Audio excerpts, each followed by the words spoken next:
తాకట్లో ఉన్న బంగారాన్ని విడిపించలేక వడ్డీల మీద వడ్డీలు కడుతూ ఇబ్బంది పడుతున్నారా? అయితే ఇప్పుడే సంప్రదించండి శివ గోల్డ్ కంపెనీ. మీ నమ్మకానికి మా హామీ శివ గోల్డ్ కంపెనీ. పవిత్ర పుణ్యక్షేత్రం శ్రీశైలంలో దాతృత్వం ముసుగులో జరుగుతున్న గోల్మాల్ ఇప్పుడు సర్వత్రా చర్చనీయాంశమైంది. స్వామివారికి సేవ చేస్తాం, భక్తుల కోసం కాటేజీలు కట్టిస్తామంటూ దేవాదాయ శాఖ నుంచి స్థలాలు పొందిన కొందరు బడాబాబులు ఆ తర్వాత వాటిని తమ సొంత జాగీరులా మార్చేసుకుంటున్నారు. వైసీపీ హయాంలో సాఫ్ట్వేర్ పేరుతో ఒక సంస్థ చేసిన మాయాజాలంతో పాటు కొందరు రాజకీయ నేతలు, కాంట్రాక్టర్ల అక్రమాలు ఒక్కొక్కటిగా వెలుగులోకి వస్తున్నాయి. శ్రీశైలంలో కాటేజీలను నిర్మించి దేవస్థానానికి అప్పగిస్తామని స్థలాలు తీసుకుంటున్న దాతలు వాటిని తమ అధీనంలోనే ఉంచుకోవడం వివాదాస్పదంగా మారుతోంది.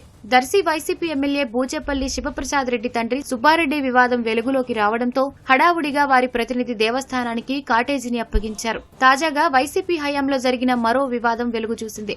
9&9 అనే సంస్థ వైసీపీ హయాంలో ఆలయానికి సాఫ్ట్వేర్ ను అందిస్తామని, దాని నిర్వహణ బాధ్యతలను తామే ఉచితంగా చూసుకుంటామని ముందుకొచ్చింది. దీంతో దేవస్థానం అధికారులు ఆ సంస్థకు ఒక కాటేజీని కేటాయించారు. సాధారణంగా ఏడాదికి 30 రోజుల పాటు దాతలకు ఆ కాటేజీని ఇవ్వాలి. కానీ 9&9 సంస్థ కార్యాలయం ఉండటంతో కాటేజీని దాతకు ఇవ్వలేని దుస్థితి ఏర్పడింది. దాతల ఒత్తిడితో ఆ సంస్థను ఖాళీ చేయాలని ఆదేశించారు. అయినా ఆ సంస్థ ఖాళీ చేయకపోవడంతో దానికి దేవస్థానం అధికారులు విద్యుత్తు సరఫరాను నిలిపివేశారు. రోజుకు 6,000 అద్దె వచ్చే కాటేజీని ఆ సంస్థకు కేటాయించడంపై విమర్శలు వ్యక్తమవుతున్నాయి.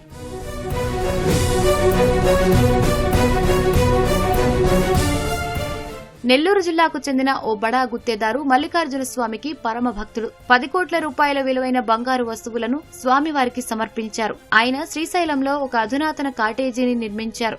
ఆ కాటేజీ పైన ఒక అంతస్తును నిర్మించుకుని దాన్ని అతిథి గృహంలా ఉపయోగించుకుంటున్నట్లు తేలింది.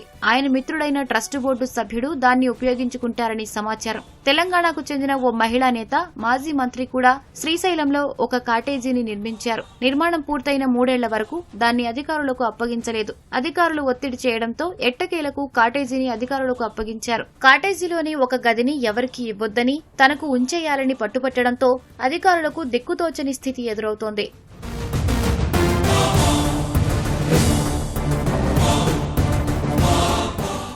శ్రీశైలంలో కాటేజీలను నిర్మించి ఇంకా దేవస్థానానికి అప్పగించని కాటేజీలను త్వరలో స్వాధీనం చేసుకుంటామని ఆలయ అధికారులు చెబుతున్నారు. ఇప్పటికే ఆ ప్రక్రియను వేగవంతం చేసినట్లు తెలిపారు. పూర్తి అయినా కూడా వారు హ్యాండ్ ఓవర్ చేయకుండా ఉండడం ఏదైతే ఉందో హ్యాండ్ ఓవర్ చేయాలి. కాబట్టి ఈ ప్రాసెస్ జరుగుతుంది. అన్నీ కూడా రేపు నెల లోపల దేవస్థానం స్వాధీనపరచుకొని భక్తులకు అందుబాటులోకి తీసుకురావడం జరుగుతుంది. ఒక 8 కాటేజీలు ఏవైతే పూర్తయినప్పటికీ కూడా మనకు స్వాధీనం చేయకుండా ఉన్నాయి. అంటే ఎవరైతే దాత కనుక వారు స్వాధీనం చేయనట్లయితే మనమే ఆ యొక్క కాటేజీకి సంబంధించినటువంటి ఏ వస్తువులు ఉన్నాయి ఇన్వెంటరీ ఒకటి తయారు చేసి మనం స్వాధీనం చేసుకొని వాళ్ళకి ఆ ఇన్వెంటరీని పంపించడం అనేది ఆ నిబంధనల ప్రకారం మనం చేసాం.